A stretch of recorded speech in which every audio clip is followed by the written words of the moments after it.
Saudara, terkadang kehidupan kita diperhadapkan dengan penderitaan, dan ketika kita mengalami penderitaan, nampaknya kesulitan-kesulitan lain datang menghantam kehidupan kita itu yang sedang ada dalam kesukaran.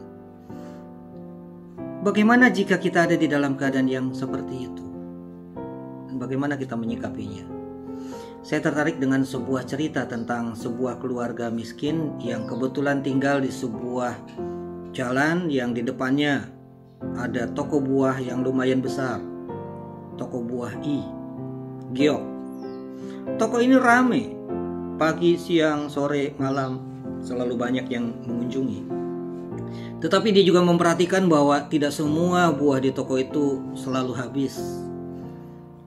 Setiap malam selalu ada buah apkiran yang tidak laku, yang dianggap tidak layak untuk dijual, kemudian dibuang oleh si pemilik toko buah tersebut di depan toko tersebut. Lalu melihat kebiasaan ini, lalu si keluarga miskin ini kemudian memutuskan untuk memanfaatkan buangan-buangan buah apkiran tersebut, barangkali bisa menjadi sesuatu yang bermakna. Dan akhirnya dia mencoba memilih buah-buah yang dibuang itu. Akhirnya mengambil nanas-nanas yang apkiran dari toko kemudian dia mengolahnya menjadi dodol nanas. Kemudian dia memasarkan dodol itu, dan rupa-rupanya banyak orang yang suka dengan rasa dodol nanas buatan si keluarga tersebut.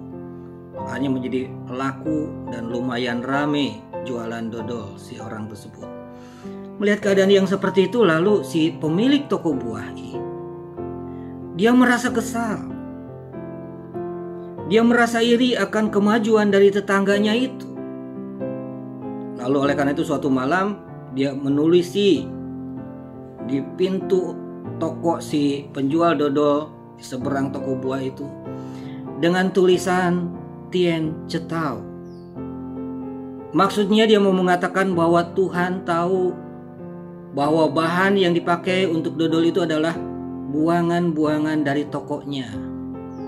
Suatu sindiran, sesuatu yang tujuan untuk menjatuhkan si penjual dodol itu. Tetapi saudara, ketika pagi si penjual dodol itu membuka tokonya, dia melihat tulisan Tien Cetao. Lalu dia berpikir, kebetulan sekali kami sedang memikirkan nama toko dodol kami.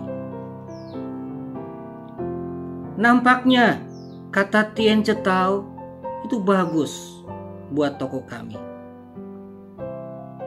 Saat itu Kaisar dianggap sebagai anak dari dewa. Jadi kalau dipakai kata Tien Cetao berarti mau mengatakan bahwa dodol ini pun harusnya anak dewa pun tahu, sehingga layak untuk dipakai, untuk dijual sampai ke sana. Lalu akhirnya dipakailah nama itu, dan rupa-rupanya betul perkembangannya, penjualannya menjadi semakin tinggi, semakin laku, sampai ke kerajaan pun masuk. Lalu sudah melihat perkembangan ini, si pemilik toko tambah iri. Lalu suatu malam dia menempelkan sebuah gambar kura-kura. Maksud si orang ini mau mengatakan kamu tidak tahu malu, sehingga kalau ketemu orang pun maka si kura-kura itu akan menarik kepalanya, menyembunyikan kepalanya. Ini harusnya jadi orang yang tahu malu maksudnya. Tetapi ketika pagi si orang itu, pemilik toko dodol itu, membuka pintu tokonya melihat gambar kura-kura, lalu dia berpikir, kami memang lagi perlu lambang dari toko ini. Lalu akhirnya dia pikir, mungkin gambar kura-kura ini akan jadi cocok untuk simbol, untuk logo toko kami. Karena kura-kura menggambarkan panjang umur, daya tahan yang lama. Dipakailah logo itu. Dan rupanya dodol dengan logo kura-kura dengan merek Tien Cetao menjadi semakin menyebar ke berbagai macam penjuru. Nah, kita lihat sudah di dalam cerita ini bahwa kesulitan tidak membuat orang ini berpikir kreatif untuk bergerak maju. Bahkan hantaman-hantaman orang tidak membuat juga dia menjadi jatuh, tetapi dengan hikmatnya dia terus berjuang maju. Kita lihat juga saudara, penulis Amsal mengingatkan kita di dalam Amsal 18 ayat yang ke-14 bahwa orang yang bersemangat dapat menanggung penderitaannya. Tetapi siapa akan memulihkan semangat yang patah? Kita diingatkan supaya tetap memiliki semangat di dalam segala penderitaan. Tidak mudah menjadi patah.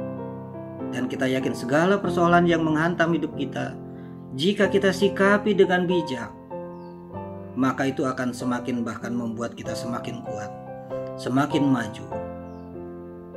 Kiranya di dalam segala persoalan hidup kita, semangat kita tidak pernah menjadi luntur. Tuhan memberkati.